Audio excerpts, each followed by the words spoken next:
En 1960, la Corée du Sud était un pays plus pauvre que la Côte d'Ivoire.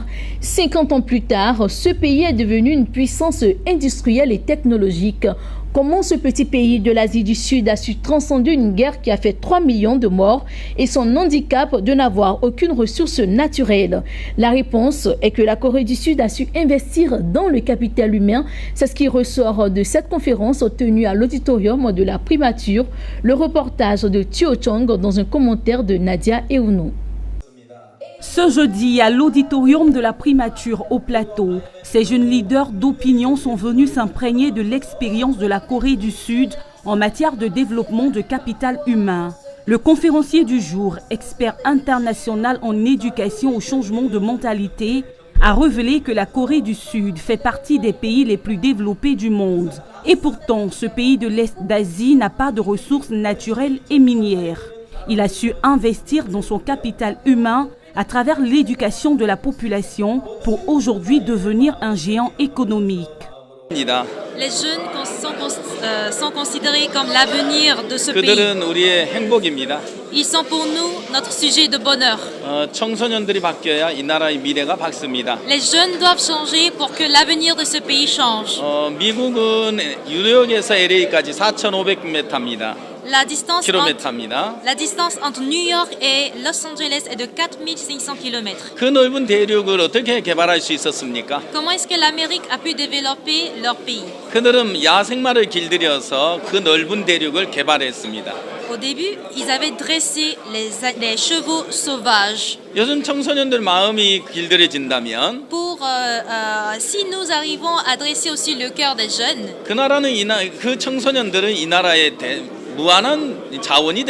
les jeunes peuvent être considérés comme des potentiels illimités pour le pays. Donc il faut d'abord avoir le changement de mentalité chez les jeunes. La plupart des jeunes sont enfermés dans leurs limites et dans leurs pensées. Il faudrait qu'ils aient un rêve, faire développer un esprit fort, faire développer la maîtrise de soi et la réflexion. Vous savez quoi, les jeunes disposent de créativité. Quand la mentalité des jeunes change, ils peuvent apporter un développement créatif. Au terme de cette rencontre, les plus heureux restent les responsables de jeunes qui ont participé à la rencontre. Ils disent avoir été édifiés par l'expérience de la Corée du Sud. Ils promettent relayer cette expérience aux autres jeunes.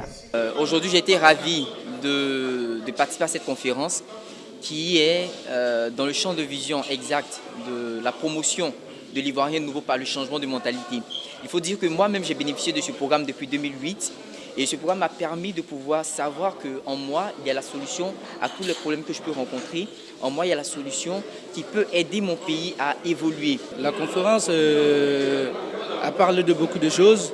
Et nous, déjà la structure que nous développons, ce que nous faisions pour la jeunesse en Côte d'Ivoire, ça va dans le même sens. Cette conférence sur le partage de l'expérience sud-coréenne du développement humain et économique est l'initiative de Touré Souleymane, conseiller du Premier ministre Amadou Gon Coulibaly.